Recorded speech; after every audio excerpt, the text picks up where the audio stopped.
Mari jemaat sekalian kita bangkit berdiri. Selamat pagi jemaat yang dikasihi Tuhan. Mari kita menyiapkan hati kita untuk beribadah kepada Tuhan. Kita mengarahkan seluruh keberadaan kita kepada Tuhan. Mari kita bersaat teduh.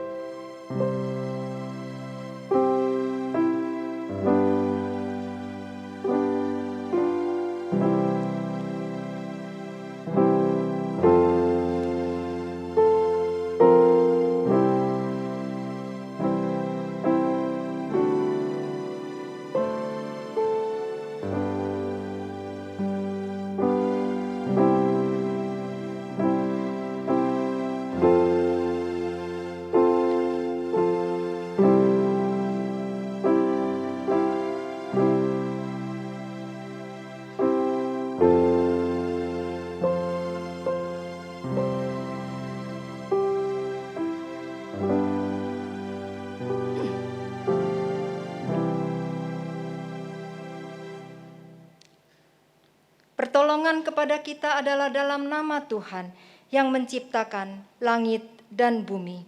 Kasih karunia, rahmat, dan damai sejahtera dari Allah Bapa, Allah Putra, dan Allah Roh Kudus menyertai kita sekalian. Jemaat yang dikasihi Tuhan, untuk siapakah ibadah diadakan? Sesungguhnya ibadah adalah tentang Tuhan dan bagi Tuhan, bukan tentang kita dan bagi kemuliaan kita. Hanya bagi Kristus yang ada dan berdiam di dalam kita. Mari kita muliakan Yesus Kristus yang berkenan tinggal di dalam hati kita dan menganggap kita layak bagi panggilannya, dan yang menyempurnakan ibadah kita dan seluruh pekerjaan iman kita.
kita satu dalam doa.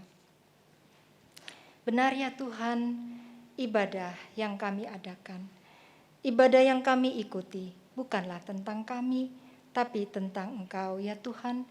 Tentang bagaimana kami memuliakan Tuhan, tentang bagaimana kami duduk di kaki Tuhan dan menanti pengajaran dan titah-titah Tuhan bagi kami. Tuhan, terima kasih untuk ibadah yang boleh kami ikuti dimanapun kami berada, dalam situasi apapun yang ada di sekitar kami. Kami bersyukur Tuhan untuk hak istimewa yang Tuhan berikan kepada kami untuk beribadah kepada Tuhan. Bapa di surga, kami tidak layak. Ampuni kami Tuhan untuk segala kegagalan kami. Kami tahu apa yang baik yang harus kami lakukan, tetapi tidak kami lakukan. Kami tahu apa kehendak Tuhan bagi kami, tetapi sering kali kami tidak ada kekuatan untuk mentaatinya. Oh Tuhan, ampuni kami. Biarlah seperti janji-Mu, Engkau maha baik. Engkau akan mengampuni segala pelanggaran-pelanggaran kami, karena kasih dan setia-Mu yang tidak berkesudahan. Ya Tuhan, layakkanlah kami mengikuti ibadah, menyembah Tuhan pada hari ini.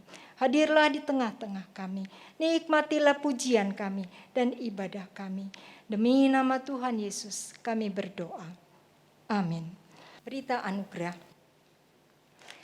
Akan tetapi Allah menunjukkan kasih-Nya kepada kita, oleh karena Kristus telah mati untuk kita ketika kita masih berdosa. Sebab itu hendaklah dosa jangan berkuasa lagi di dalam tubuhmu yang fana, supaya kamu jangan lagi menuruti keinginannya. Dan janganlah kamu menyerahkan anggota-anggota tubuhmu kepada dosa untuk dipakai sebagai senjata kelaliman.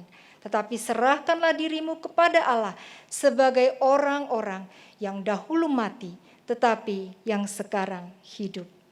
Dan serahkanlah anggota-anggota tubuhmu kepada Allah untuk menjadi senjata-senjata kebenaran. Bersama dengan umat percaya di segala abad dan tempat, mari kita mengikrarkan pengakuan iman kita yang demikian bunyinya. Aku percaya kepada Allah, Bapa yang Maha Kuasa, Khalik langit dan bumi, dan kepada Yesus Kristus, anaknya yang tunggal Tuhan kita, yang dikandung dari Roh Kudus, lahir dari anak darah Maria, yang menderita sengsara di bawah pemerintahan Pontius Pilatus, disalibkan, mati dan dikuburkan, turun ke dalam kerajaan maut. Pada hari yang ketiga, bangkit pula dari antara orang mati, naik ke surga, duduk di sebelah kanan Allah, Bapa yang Maha Kuasa, dan dari sana Ia akan datang untuk menghakimi orang yang hidup dan yang mati. Aku percaya kepada Roh Kudus, gereja yang kudus dan am, persekutuan orang kudus, pengampunan dosa, kebangkitan tubuh, dan hidup yang kekal. Amin. Jemaat dipersilakan duduk. Jemaat yang dikasihi Tuhan, jika ibadah kita bukan lagi tentang kita, maka hidup kita pun bukan lagi tentang kita, tetapi tentang Kristus. Apa yang Tuhan pikirkan, itulah yang kita pikirkan. Apa yang Tuhan rindukan, itu pula yang menjadi kerinduan kita. Apa yang Tuhan kehendaki, itu pula yang menjadi kehendak kita. Apa yang penting bagi Tuhan, itulah yang penting bagi kita. Sejak kita diselamatkan, kita mengikrarkan diri untuk mengambil keputusan untuk mengikut Tuhan. Maka seluruh keberadaan kita saat ini adalah untuk mengikut Tuhan, untuk mengabdi kepada Tuhan, untuk mengikuti jalan Tuhan. Tidak akan mundur, tidak akan ingkar. Mengikut Yesus, keputusanku.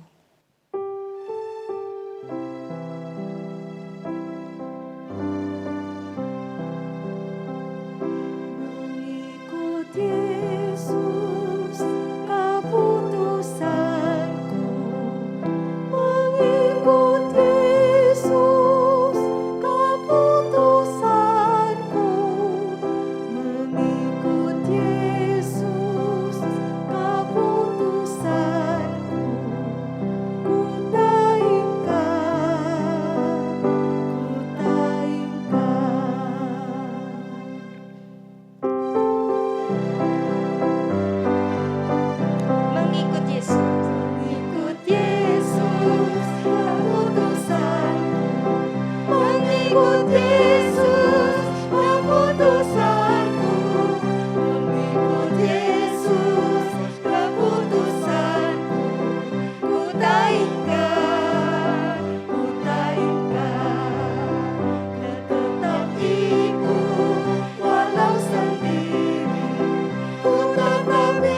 ibadah kita, hidup kita, pekerjaan, pelayanan, dan keluarga kita sekarang adalah untuk Kristus. Tuhan Yesus layak menerima semua hormat, pujian, penyembahan, dan pengabdian kita, karena Dia telah memberikan hidupnya bagi kita. Baiklah, sekarang kerinduan kita, hasrat utama kita di dalam kehidupan kita adalah hanya untuk dekat, dan dekat dengan Tuhan.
Tiba saatnya kita akan mendengarkan firman Tuhan. Firman Tuhan pagi ini akan disampaikan oleh Bapak Penginjil Samuel Sugiarto. Disilakan.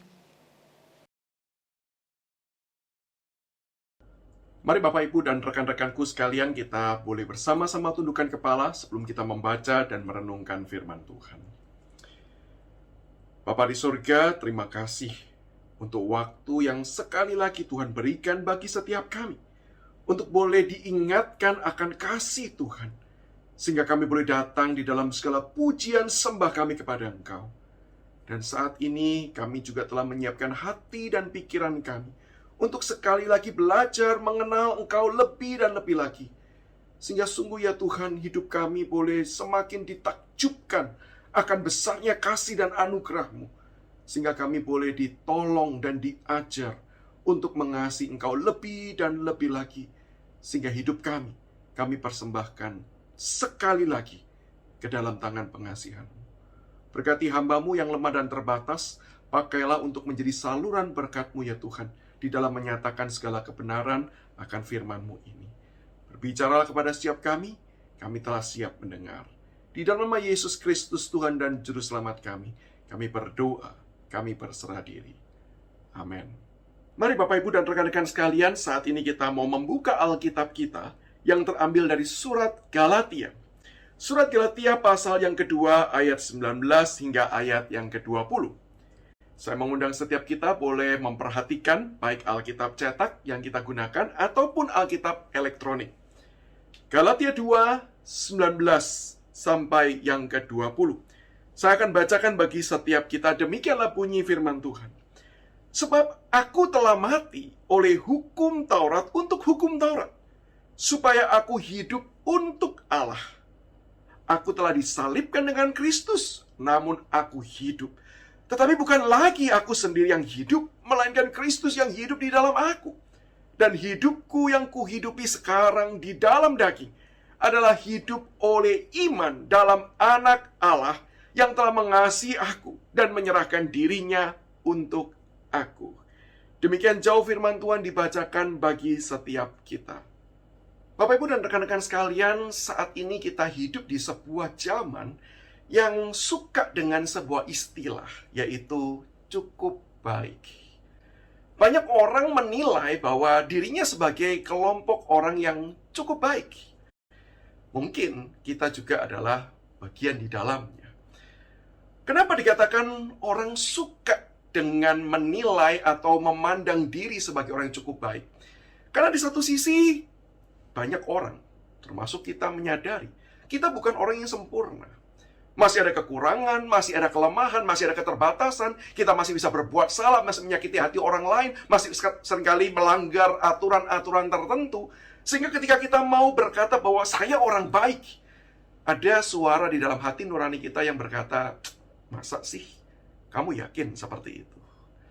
Tetapi di ekstrim yang lain, ketika ditanya apakah kalau begitu kamu adalah termasuk orang jahat, kita juga berpikir bahwa kita nggak bisa dikategorikan sebagai kelompok orang jahat. Kalau orang jahat kan seperti pembunuh, seperti pejinah, seperti pencuri, perampok, koruptor. Sementara saya tidak melakukan semua kegiatan-kegiatan kriminal yang jahat itu.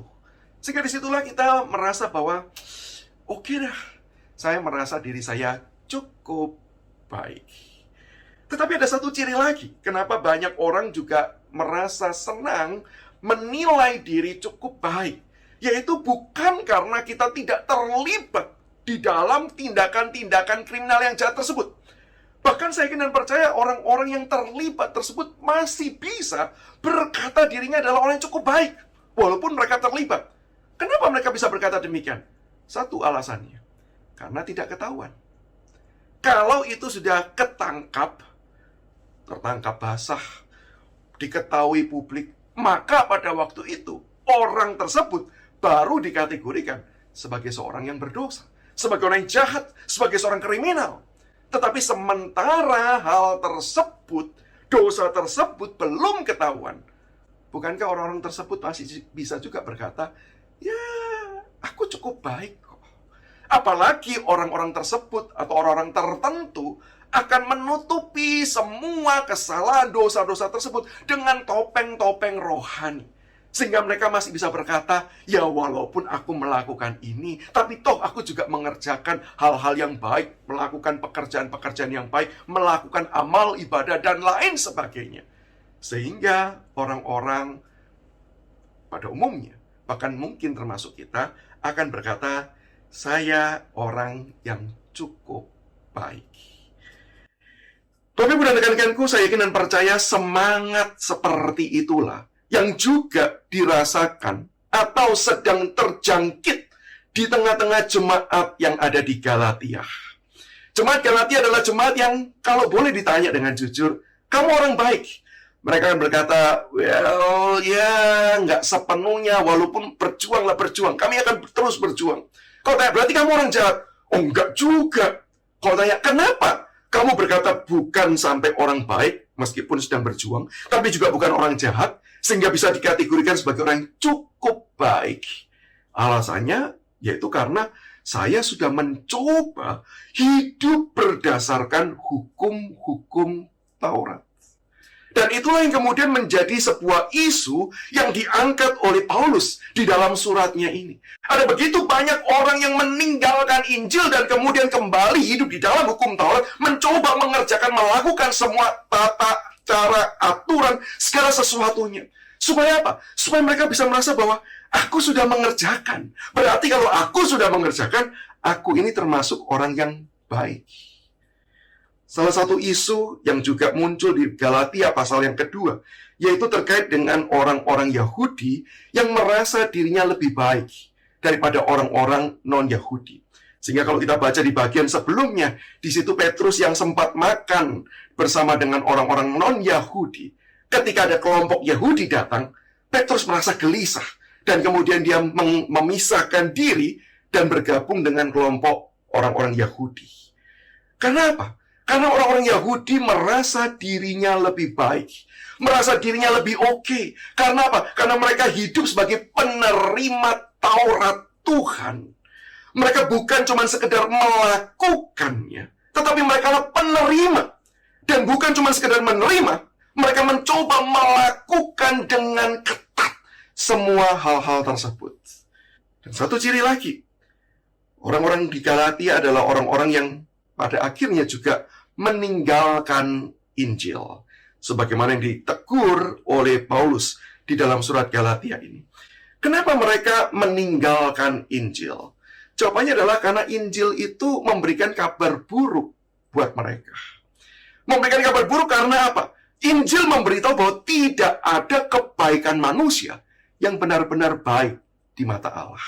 Kalaupun kamu berjuang, kalaupun kamu mencoba melakukan, sadar, semua itu tidak ada faedahnya untuk engkau bisa selamat. Dan satu lagi, Injil juga menekankan bahwa manusia tidak bisa memperkenan Allah dengan seluruh perbuatan baiknya.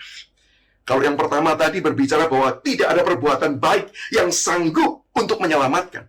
Tetapi satu hal lagi, setelah kamu percaya Yesus, kamu kemudian melakukan semua tuntutan hukum-hukum Taurat itu, Injil mau mengatakan, itu pun tidak bisa menyenangkan hati Tuhan.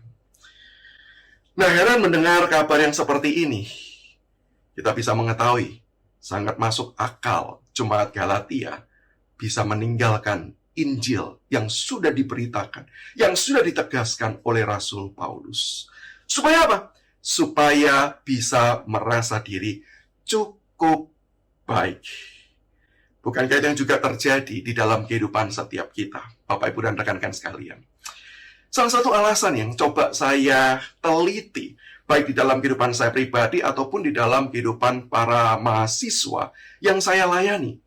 Saya mendapati salah satu alasan kenapa orang itu yang sudah percaya Yesus, yang sudah menerima Dia sebagai Tuhan dan Juru Selamat, yang hidupnya bahkan dipersembahkan untuk melayani Tuhan. Kenapa ya bisa enggan, malas bersaat teduh? Bisa enggan, malas untuk membaca firman, belajar firman Tuhan. Tentu saja ada problem spiritual, di mana ada dosa yang merusak hati, merusak pikiran kita, membuat rasa enggan. Bisa jadi juga pengalian karena kesibukan dan lain sesuatunya. Tetapi satu hal, yaitu ketika kita betul-betul datang membaca firman Tuhan, maka kita seringkali mendapati bahwa firman ini bukan firman yang membuat kita bisa berkata, I'm good enough. Tapi setiap kali kita datang kepada firman-firman itu akan selalu menyingkapkan dosa-dosa yang ada di dalam hati kita, yang ada dalam pikiran kita, yang sudah kita kerjakan ataupun bahkan belum kita kerjakan. Sehingga di waktu itulah ketika kita betul-betul datang kepada firman, kita akan merasa bahwa, aduh nggak enak ya, nggak nyaman ya. Setiap kali baca ditegur, setiap kali baca ditegur. Kapan saya itu bisa menepuk diri saya dan berkata, cukup baik kok, cukup baik. Dan hari ini rekan-rekanku, Bapak Ibu dan Saudara sekalian, firman Tuhan mau mengajak kita bukan sekadar mau merasa diri cukup baik, tetapi marilah kita belajar menjadi orang baik. Maka menjadi pertanyaan sekarang adalah bagaimana caranya kita itu bisa menjadi orang yang baik? Bukankah Injil sendiri sudah memberitahu bahwa kita ini bukan orang baik? Kita orang sudah tercemar dosa. Lalu bagaimana hari ini berita Injil itu mau mengatakan kita bisa jadi orang baik? Ada dua hal. Yang pertama, Injil memang memberitahu kita bahwa kita adalah manusia yang lemah. Kita manusia yang terbatas. Kita tidak bisa menyelamatkan diri kita sendiri tanpa pertolongan dan anugerah Allah. Demikian juga kita tidak mungkin untuk bisa menyenangkan hati Tuhan dengan seluruh perbuatan-perbuatan baik kita. Karena semua itu penuh dengan kelemahan dan penuh dengan keterbatasan. Tetapi, di tengah-tengah segala ketidakberdayaan kita, entah untuk menyelamatkan diri, ataupun untuk hidup berkenan di hadapan Allah, Injil memberitahu bahwa Allah yang bekerja di dalam diri kita, untuk mengubahkan kita. Kita memang tidak punya kemampuan untuk berbuat baik. Tetapi Allah yang penuh dengan kasih karunia itulah yang kemudian mau mengerjakan perubahan di dalam hidup setiap kita. Maka kalau kita memperhatikan ayat 20 bagian A, dituliskan demikian. Namun aku hidup, tetapi bukan lagi aku sendiri yang hidup. Perhatikan ini. Melainkan Kristus yang hidup di dalam aku. Kristus yang hidup di dalam diri kita. Kristus itu bukan Kristus yang diam saja. Dia bukan kemudian santai-santai, menunggu pada wakilnya kemudian kita mati dan berjumpa dengan dia di dalam kekekalan. Tetapi Kristus yang sudah kemudian menyatakan segala karya keselamatan. Kristus yang juga menyertai setiap kita melalui peran Roh Kudus. Kristus itulah yang bekerja mengubahkan kehidupan setiap kita. Supaya apa? Setiap kita bisa menjadi semakin hari, semakin serupa dengan dirinya. Dan kalau kita lihat, kalau kita cuma membaca dan berpikir, oh kalau gitu Kristus yang bekerja ya, berarti Tuhan yang aktif, saya pasif.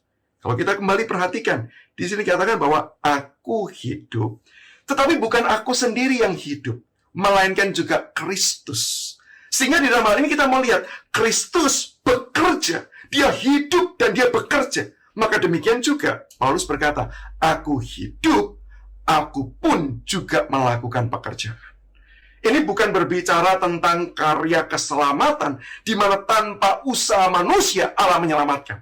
Tetapi di dalam rangka menguduskan, Allah bekerja, manusia punya peran dan bagian tertentu.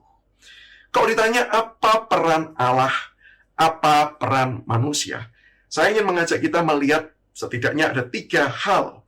Yang pertama yaitu Allah itu adalah pribadi yang menyiapkan kurikulum untuk bisa menolong kita diubahkan menjadi semakin hari semakin serupa dengan Yesus Kristus. Bukankah itu sejalan dengan apa yang dituliskan di dalam Roma pasal yang ke-8 ayat 28 hingga 30. Kita tahu sekarang bahwa Allah turut bekerja di dalam segala sesuatu untuk mendatangkan kebaikan bagi setiap orang yang mengasihi Dia. Yaitu apa? Menjadikan kita serupa dengan gambaran anaknya. Dia memakai segala sesuatu. Baik itu pengalaman hidup yang baik ataupun pengalaman hidup yang buruk. Baik itu konteks keluarga kita, konteks pekerjaan kita, konteks pelayanan kita, bahkan termasuk perjumpaan-perjumpaan kita dengan siapapun. Itu adalah bagian dari kurikulum Allah.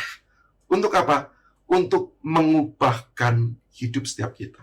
Untuk mengajarkan kita bertumbuh lebih dan lebih lagi. Dan di dalam bagian ini, peran kita apa? Peran kita adalah mau taat, mau belajar. Kita berperan untuk kemudian mau ikut.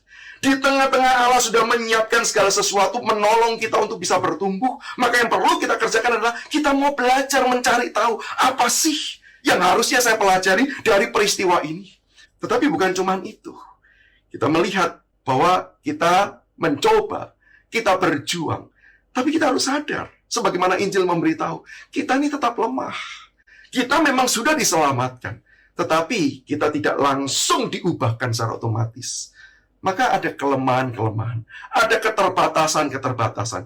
Dan disinilah kita melihat Allah yang sudah menyiapkan kurikulum, kita dipanggil untuk taat, tapi kita lemah. Di sini Allah tidak tinggal diam. Allah menopang setiap kita. Bahkan yang ketiga, ketika kita itu bukan cuma sekedar lemah. Lemah itu artinya kita terbatas, tapi belum jatuh. Tapi ada momen-momen di mana memang kita sudah jatuh. Di sana Allah bekerja. Bekerja apa? Memberikan kasih, pengampunannya bagi setiap kita. Maka Bapak Ibu, hari ini kalau kita bertanya, bisa nggak sih saya ini berubah? Bisa nggak sih saya ini bertumbuh? Kok rasa-rasanya saya ini ya selalu jatuh, selalu gagal? Hari ini firman Tuhan mau mengatakan, bisa. Tentu bisa kita berubah. Tentu bisa kita bertumbuh. Tapi bukan karena kita. Bukan karena kemampuan kita. Tetapi karena pekerjaan Allah. Yang hidup sekarang di dalam kita. Dia bekerja demikian rupa. Mengubahkan hidup setiap kita. Diperbarui dari hari demi hari. Dan yang kedua, bagaimana kita itu bisa kemudian berubah menjadi orang yang baik. Kita bukan cuma bisa merasa diri cukup baik, tetapi betul-betul kita bisa diubahkan menjadi orang baik.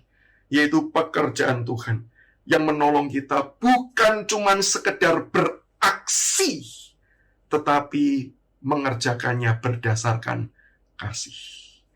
Pekerjaan Allah yang menolong kita bukan cuma sekedar bisa melakukan perbuatan-perbuatan baik, melakukan aksi. Tetapi semuanya itu dikerjakan. Karena apa? Karena kasih Allah yang sudah diberikan kepada kita. Dan kita meresponi dengan kasih kita yang diberikan kepada Tuhan. Maka kalau kita lanjutkan pembacaan di ayat 20b. Dan hidupku yang kuhidupi sekarang di dalam daging adalah hidup oleh iman dalam Anak Allah yang telah mengasihi aku dan menyerahkan dirinya untuk aku. Sehingga di bagian ini diingatkan sekali hidup yang sekarang dijalani. Hidup yang aku kerjakan, seluruh hal yang aku lakukan, perbuatan-perbuatanku, segala tindak tandukku, dikatakan, aku sekarang melakukannya. Karena apa? Karena aku sadar, aku sudah dikasihi oleh anak Allah. Dan yang mengasihi demikian rupa sampai rela yang menyerahkan nyawanya, mati di atas kayu salib, berkorban untuk hidup setiap kita. Sehingga inilah yang kemudian mengubahkan. Kita itu bukan sekedar melakukan perbuatan baik, asal baik. Tetapi ketika kita mengerjakannya, ada sebuah kekuatan, ada sebuah topangan, ada sebuah dasar yang kokoh. Yaitu apa? Yaitu karena kasih Allah yang demikian rupa yang telah diberikan bagi setiap kita. Sehingga kita bukan melakukan perbuatan baik untuk mendapatkan sesuatu, tetapi kita melakukan perbuatan baik karena kasih Allah yang sudah dicurahkan bagi setiap kita, yang membuat kita takjub akan Dia. Dan disitulah kita mau meresponi dengan memberikan kasih kita kepada Tuhan. Mungkin sampai di sini ada orang yang akan berpikir, sebenarnya sama aja sih. Sama aja apa? Ya, kamu mau berbuat baik dengan motif apapun, sebenarnya kan yang dilihat toh juga sama. Kamu menolong orang, dasarmu adalah karena kasih Kristus, atau dasarmu karena yang lain, bukankah wujudnya sama? Yang kelihatan sama, yaitu apa? menolong orang lain. Di sini saya mau mengatakan bahwa memang benar sih. Benar. Bahwa kalau kita lihat cuman dari penampakan luar, bisa jadi loh, perbuatan baiknya sama. Tapi bagian firman Tuhan ini mau mengingatkan kita. Mengingatkan kita apa? Yang pertama, tujuan kita melakukan kebaikan bukan untuk orang lain terlebih dahulu. Tapi tujuan kita melakukan semua hal itu adalah untuk Tuhan. Maka kalau kita perhatikan di dalam bagian firman Tuhan ini ayat 19, Paulus menuliskan, sebab aku telah mati oleh hukum Taurat untuk hukum Taurat, supaya aku hidup untuk Allah. Kalau tujuan kita cuma untuk menyenangkan orang lain, ya sudah, lakukan saja. Tetapi kalau memang hidup ini adalah untuk Tuhan, maka jauh lebih penting hati yang kita serahkan kepada Tuhan. Bukan sekedar nampaknya baik. Dan bukan itu yang sejak dari awal ketika Yesus masih di dalam tubuh inkarnasinya, dia berkali-kali menegur orang yang melakukan sekedar perbuatan baik. Dia menegur dengan keras orang-orang Yahudi, ahli-ahli Taurat, para tua-tua orang Yahudi. Karena apa? Mereka menghiasi luar hidup mereka seperti kuburan yang dilapur putih, tapi dalamnya itu penuh dengan sampah, penuh dengan hal yang menjijikkan. Bahkan Yesus di dalam khotbah di bukitnya dia mengatakan, di akhir zaman nanti banyak orang yang berseru-seru, Tuhan, Tuhan, bukankah aku sudah bernubuat, bukankah aku sedang mengusir setan, bukankah aku sudah melakukan berbagai macam mujizat demi namamu. Tapi bukankah Tuhan menjawab, aku tidak kenal engkau. Karena yang Tuhan cari bukan perbuatan itu. Jangan lupa, tanpa kita pun dia sanggup mengerjakan. Maka yang ia ingin terima dari kita adalah ketika kita membawa bukan apa yang nampak, tetapi mempersembahkan hati kita kepada dia. Saya ingat pengalaman saya dengan putri-putri saya ketika saya berulang tahun. Lalu pada waktu itu usia mereka masih sangat kecil, masih kira-kira 3-4 tahunan gitu ya. Lalu mereka mencoba memberikan kado buat saya. Mereka membangunkan saya pagi-pagi ketika di hari ulang tahun saya, menyanyikan lagu Happy Birthday, dan setelah itu mereka berkata, Daddy, saya punya hadiah buat Daddy. Saya mulai berpikir, apa ya yang bisa diberikan anak usia 3-4 tahun itu kepada saya. Lalu mereka minta saya tutup mata, dan sambil mengulurkan tangan, lalu kemudian saya diberikan benda di atas tangan saya. Lalu mereka berkata, oke, Daddy boleh buka mata. Lalu saya buka mata, saya mendapati ada bentuk seperti satu kotak gitu ya. Itu cukup tebal, tapi tebalnya bukan karena kadonya, tapi karena kertas kadonya dibungkus dengan satu kertas kado utuh dan dipenuhi dengan plakban gitu ya. Jadi mereka belum bisa menempel dengan baik, jadi diikat seperti orang kalau sekarang ngirim paket gitu ya, semuanya plakban. Lalu mereka minta saya buka. Tahu nggak isinya apa, Bapak Ibu? Isinya adalah bolpen saya yang sudah hilang selama beberapa minggu. Lalu saya ingat sekali, anak saya bertanya, Daddy senang nggak? Daddy suka nggak? Bapak Ibu, kalau saya mendasarkan kepada isi pemberiannya, kepada cara mereka memberikan, maka saya harus berkata jujur pada mereka, enggak. Kenapa? Karena satu, itu bolpen sudah milik saya. Ini bukan barang baru yang diberikan pada saya. Dan kedua, kamu membungkusnya dengan cara yang sangat boros. Sehingga saya ini bukannya untung, malah rugi. Tapi tentu saya tidak menjawab demikian. Kenapa? Karena yang saya perhatikan bukan apa yang mereka bisa berikan. Tentu yang mereka bisa berikan sangat terbatas. Usianya masih sangat muda. Tetapi saya memeluk mereka dan saya berkata, Daddy senang. Bukan karena hadiahnya apa, tapi karena cintamu untuk Daddy. Saya dan percaya demikian juga relasi kita dengan Bapa di surga. Relasi kita dengan Tuhan. Berdasarkan kekuatan kemampuan kita. Tentu kita sangat terbatas. Tetapi apa yang membuat Tuhan menerima? Seluruh pekerjaan, seluruh pelayanan, seluruh perbuatan baik. Hati kita yang mengasihi Dia. Dan yang kedua, ada banyak perbuatan baik. Itu yang secara fakta tidak dibalas dengan perbuatan baik.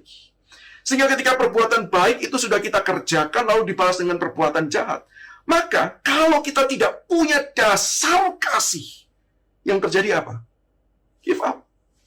Sudah nggak usah berbuat baik lah. Buat apa? Percuma. Sudah melakukan ini, sudah mengupayakan ini. Jadinya apa? Percuma bukan? Sehingga nggak heran ketika kita berbuat baik tanpa kasih di dalam dunia ini, perbuatan baik itu akan segera pudar.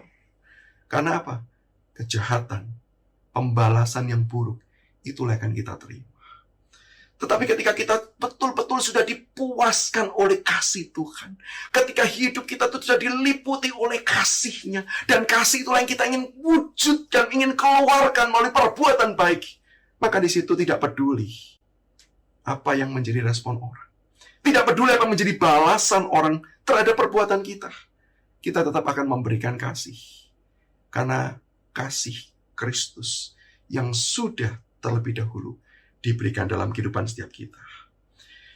Saya jadi teringat pada satu kisah yang pernah saya dengar dari dosen saya. Bagaimana ada seorang wanita yang kemudian hidup menikah dengan suaminya dan hidup bahagia di awal-awal pernikahan. Sampai dikaruniai anak yang pertama. Tapi tidak lama berselang, sang pria kedapatan berbuat zina. Dia menyeleweng. Dan ketika si istri itu tahu, hatinya begitu terluka. Sampai kemudian si istri ingin berpisah, ingin meninggalkan.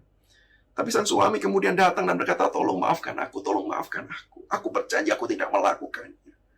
Si istri terus mencoba bergumul, konsultasi pada hamba Tuhan, tanya sana dan sini. Karena dalam hati dia sudah sangat tersakiti dan rasanya ingin segera melepaskan suami yang sudah menyeleweng tersebut. Tapi sampai di satu titik, dia berdoa dan bergumul. Dan dia berkata pada suaminya, oke, kita coba yuk, sekali lagi. Dan mereka kembali mencoba membangun kehidupan pernikahan yang sudah mulai retak itu. Mereka mencoba kembali membangun dengan penuh kasih. Tuhan menganugerahkan mereka anak kedua sampai anak yang ketiga. Namun sang suami kembali berselingkuh. Dan kali ini bukan sembunyi-sembunyi. Kali ini terus terang. Sampai pada akhirnya sang suami ini akan pergi meninggalkan istrinya demi wanita tersebut. Dan kali ini si istri yang kemudian datang kepada sang suami bersama anaknya yang paling kecil digendongnya, dan kemudian anak yang lebih besar kemudian datang dan kemudian menangis memegangi tangan ayah dan berkata, jangan pergi ya, jangan pergi.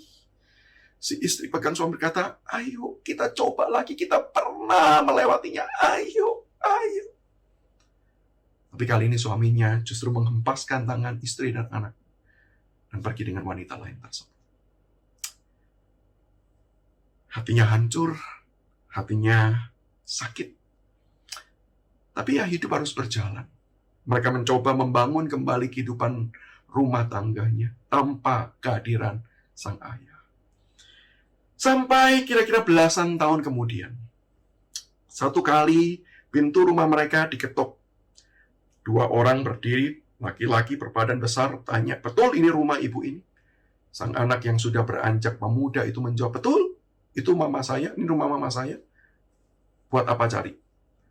Dua laki-laki tersebut tidak menjawab. Tapi mereka kemudian pergi dan meninggalkan satu orang, pria, duduk di kursi roda karena lumpuh dari leher sampai ke bawah. Dan ketika si anak melihat pria itu, dia tahu siapa itu. Itu adalah ayah. Ayah meninggalkan mereka belasan tahun yang lalu demi wanita lain. Sekarang lumpuh, dan wanita yang diajak pergi itu tidak lagi mau menjaga pria pesakitan seperti ini. Si anak melihat semua hal tersebut, dia tertawa sinis dan berkata, Tuhan punya mata. Tuhan sudah balaskan apa yang harusnya kamu terima, apa yang kamu rasakan, penderitaan kamu. Namun ketika sang ibu, si istri itu keluar dan melihat, si anak berkata, sudah biarkan, tinggalkan saja. Kalau ada orang mau ambil dia silakan. Kalau tidak, biarin dia mati di depan juga nggak masalah. Si ibu itu bergumul. Si ibu itu ketika bercerita, dia berkata dalam hatinya jujur, dia ingin mengikuti kata-kata si anak. Terkenang bagaimana peristiwa sang suami meninggalkan dia. Tetapi jauh di dalam hatinya juga ada sebuah suara yang berkata, ambil, ambil. Tolong dia, kasih. Dan kemudian si ibu itu melangkah keluar, mendorong kursi roda itu masuk ke rumah. Keluarga yang sudah dibangun, keluarga yang sudah mulai stabil, ekonomi mulai berjalan. Sekarang dengan hadirnya orang sakit ini, kembali menjadi kacau. Tapi sang istri ini mencoba melakukan yang terbaik, merawat, menjaga, memelihara, memandikan, memberikan makan. Bertahun-tahun itu dilakukan. Dan memang tidak bisa sembuh lagi penyakitnya. Sampai satu kali di hari Natal, ketika sang istri sudah berganti pakaian bersama dengan anak-anaknya, biasanya suaminya tidak pernah mau ikut ke gereja. Tapi di hari Natal itu, sang suami berkata, bolehkah aku ikut? Wah, sang istri senang sekali. Karena sudah lama dibujuk-bujuk untuk ikut, tetap tidak mau. Ini kali pertama dia mau ikut. Maka segera dia gantikan sang suaminya. Mereka kemudian telepon untuk kemudian bisa dijemput, karena mereka tidak bisa membawa sang suami yang punya kursi roda itu. Mereka tiba di gereja, ibadah sudah mulai, mereka duduk paling belakang. Khotbah disampaikan, dan kemudian sang pendeta menutup dengan sebuah tantangan. Siapa mau terima Yesus? Angkat tangan. Sang suami yang lumpuh dari leher ke bawah, jelas tidak bisa angkat tangan. Tapi sang suami ini berlinang air mata, dan dia menoleh pada istrinya. Bukan menoleh, dia berkata kepada istrinya yang ada di sebelahnya, aku mau terima Yesus, aku mau terima Yesus. Sang istri yang melihat itu sangat terkejut, dan kemudian dia peluk suaminya dan kata, puji Tuhan Pak, puji Tuhan. Selesai ibadah, sang pendeta datang mendoakan suaminya ini, lalu mereka pergi pulang. Dan sampai di rumah, sang istri bertanya, Pak, boleh tidak kamu cerita? Kenapa kok hari ini kamu mau ke gereja dan kenapa kamu tiba-tiba mau percaya Yesus? Apa yang membuat kamu dan mendorong kamu? Khotbahnya kah atau apanya? Lalu suaminya itu cuma berkata, aku tahu bahwa yang diberitakan Yesus itu sungguh-sungguh benar. Kamu tahu dari mana? Karena saya sudah pernah berjumpa Yesus itu.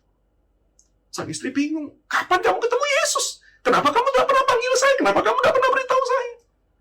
Lalu sang suami bercerita dengan berlinang air mata.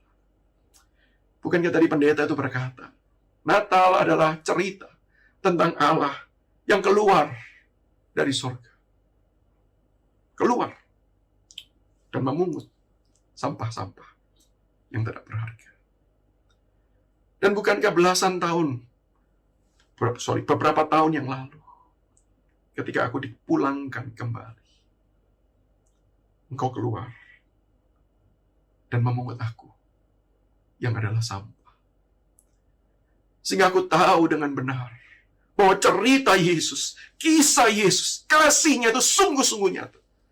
Karena aku pernah melihat dia hidup di dalam diri. Dia bekerja melalui engkau. Bukankah kisah semacam ini adalah kisah yang tidak mungkin terjadi kalau bukan kasih Allah itu telah bekerja di dalam dan menggerakkan hidup setiap kita. Sehingga kalau dikatakan tidak bedalah perbuatan baik, semua sama. Dasarnya nggak kelihatan, terlihat. Ketika kita sudah disakiti, ketika kita dibalas dengan perbuatan-perbuatan yang tidak baik, kasih Kristus yang besar itulah yang akan mendorong kita untuk tetap melakukan perbuatan baik. Dan Tuhan akan pakai semua hal tersebut untuk menjadi berkat bagi banyak orang. Maka di sini pertanyaannya dan tantangannya untuk setiap kita. Maukah kita hari ini kembali datang kepada Yesus Kristus? Kembali datang mengakui bahwa kita bukanlah orang baik. Kita mungkin merasa diri cukup baik, tapi kita bukan orang baik. Dan mari kita datang memohon supaya Kristus mengubahkan hidup setiap kita. Karena hanya Dia yang sanggup. Dan biarlah kasih yang kembali dilimpahkan di dalam hati kita. Menolong setiap kita. Mengubah setiap kita. Bahkan menjadikan kita berkat bagi orang lain. Maukah kita meresponi? Mari kita tundukkan kepala dan kita berdoa. Bapa di sorga, Engkau tahu siapakah kami. Engkau tahu kelemahan-kelemahan kami. Kami bukan orang baik. Kami adalah orang yang jahat. Tapi hari ini Tuhan, firman-Mu mengingatkan kepada kami yang jahat berdosa. Engkau justru mengulurkan tangan kasih-Mu. Engkau mau mengubah hidup setiap kami. Supaya memakai hidup kami ini menjadi berkat bagi banyak orang. Maka Tuhan, dengarlah doa-doa yang dinaikkan oleh jemaat-jemaat-Mu ini. Ubahkan hidup setiap kami. Pakai kami menjadi alat kasih. Dengar doa kami Tuhan. Demi Yesus Kristus, kami berdoa. Amin. Jemaat sekalian, kita bersyukur untuk firman Tuhan yang telah kita dengarkan. Dan selanjutnya marilah kita menaikkan doa syafaat. Mari kita berdoa. Bapa dalam kerajaan surga, kami sungguh bersyukur untuk bangsa dan negara kami telah Engkau pimpin sejauh ini, khususnya di dalam menangani dan juga melakukan vaksinasi di berbagai daerah. Kami bersyukur pemerintah yang terus berupaya dengan keras untuk mendatangkan vaksin. Kami melihat dan menyadari bahwa setelah 4 bulan vaksinasi, baru mencapai 28% dari rakyat Indonesia yang telah mendapatkan vaksin. Dan kami terus mengapresiasi usaha pemerintah untuk mendatangkan vaksin Sinopharm juga untuk boleh menolong bangsa ini boleh mendapatkan vaksin. Dan kami juga berdoa untuk vaksinasi di berbagai daerah yang terus dilakukan dan secara usia terus dimajukan sehingga banyak usia-usia muda sekarang yang mendapatkan kesempatan vaksin. Dan kami terus berdoa juga untuk sentra vaksinasi lansia di Malang yang digagas oleh BMGK bekerjasama dengan Kemenkes Pusat dan bekerjasama dengan Kabupaten Malang. Kami berdoa biarlah Tuhan yang boleh menyertai tentang rencana akan dilaksanakan mulai tanggal 14 Juni ini.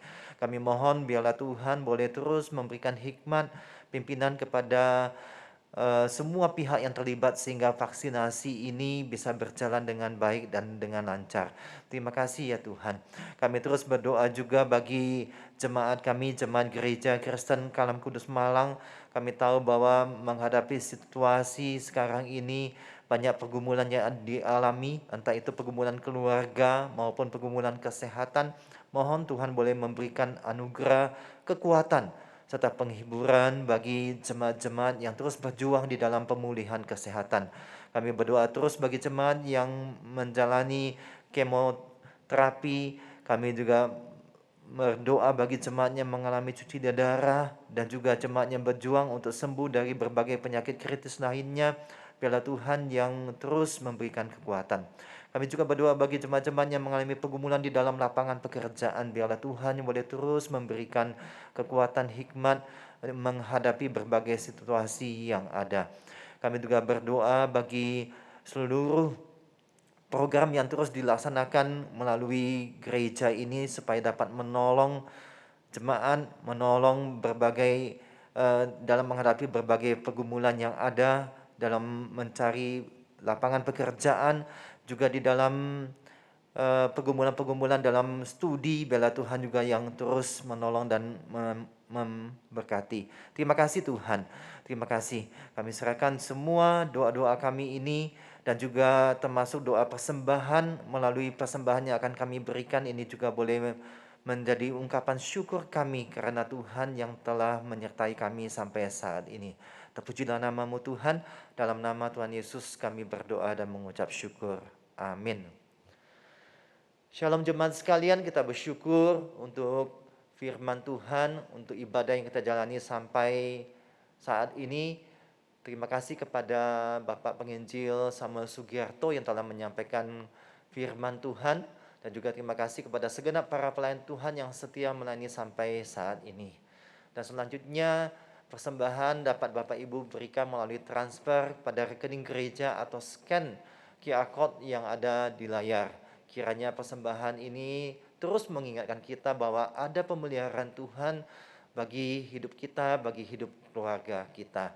Dan selanjutnya kita akan menyaksikan warta tayang. Dipersilakan. Shalom jemaat sekalian. Mari bergabung bersama dalam acara Parents Community ke-7 yang akan diselenggarakan pada hari Sabtu 19 Juni 2021 pukul 7 malam melalui aplikasi Zoom dengan tema Kesalahan ke-7, kita tidak membiarkan mereka bergumul atau berjuang, yang akan dilayani oleh Pendeta Merisi. Untuk pendaftaran dapat menghubungi Ibu Nana atau Saudari Selvi, dan bisa juga dengan mengisi form pendaftaran di link yang sudah tercantum. Bidang ibadah Gereja Kristen Kalam Kudus Malang mengundang jemaat yang diberi talenta oleh Tuhan menyanyi atau memainkan alat musik untuk bergabung dalam pelayanan ibadah. Untuk maksud tersebut akan diadakan audisi pada tanggal 27 Juni 2021 setelah ibadah Youth. Bagi jemaat yang tergerak dan membutuhkan informasi lebih lanjut, dapat menghubungi pengurus melalui Bapak Joshua dan Tata Usaha Gereja Kristen Kalam Kudus, Malang. Kami mengundang jemaat sekalian untuk mengikuti donor darah yang akan diadakan pada hari Minggu, 27 Juni 2021, pukul 8 sampai 12 siang. Bertempat di Jalan Arif Margono 18 Malang. Jemaat yang akan donor darah harap mendaftarkan diri dengan menghubungi Tata Usaha Gereja Kristen Kalam Kudus Malang dan mempersiapkan diri dengan beristirahat yang cukup, makan pagi, banyak minum air. Pelaksanaan donor darah akan dilakukan sesuai dengan protokol kesehatan. Kebaktian doa streaming Selasa 15 Juni 2021 akan dilayani oleh Evangelis Harapan Siregar. Kebaktian doa akan dimulai pada pukul 6 sore dan dapat diakses di YouTube channel Gereja Kristen Kalam Kudus Malang. Ibadah streaming minggu depan tanggal 20 Juni 2021 akan dilayani oleh Evangelis Philip Huang. Dan ibadah Youth akan dilayani oleh Evangelis Carolina Soputri.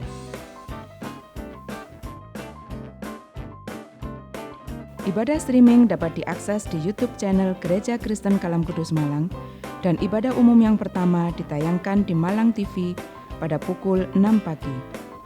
Mohon dukungan doa bagi pelayanan di gereja kita. Selamat hari Minggu, Tuhan Yesus memberkati. Baik jemaat sekalian, terus dukung dalam doa. Nanti siang akan diadakan rapat majelis, biarlah segala keputusan yang diambil boleh seturut dan sejalan dengan pimpinan Tuhan bagi kemajuan gereja ini, terutama di dalam persiapan kita untuk ibadah onsite. Mudah-mudahan pada bulan Juli kita sudah boleh mulai mengadakan ibadah onsite berjalan bersama-sama dengan ibadah online berdasarkan undangan yang akan diberikan. Baik jemaat sekalian, kita akan mengakhiri ibadah kita. Saya undang kita semua untuk berdiri dan kita naikkan pujian doksologi.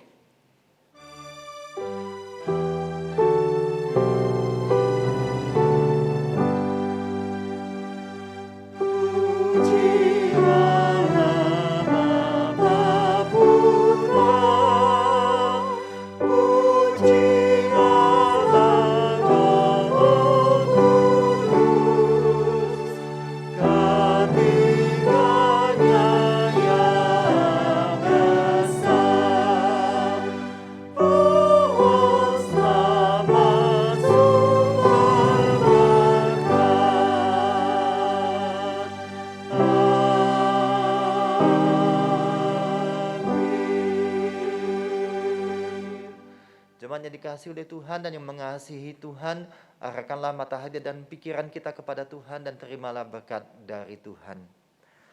Tuhan memberkati engkau dan melindungi engkau. Tuhan menyinari engkau dengan wajah-Nya dan memberi engkau kasih karunia. Tuhan menghadapkan wajah-Nya kepadamu dan memberi engkau damai sejahtera. Amin.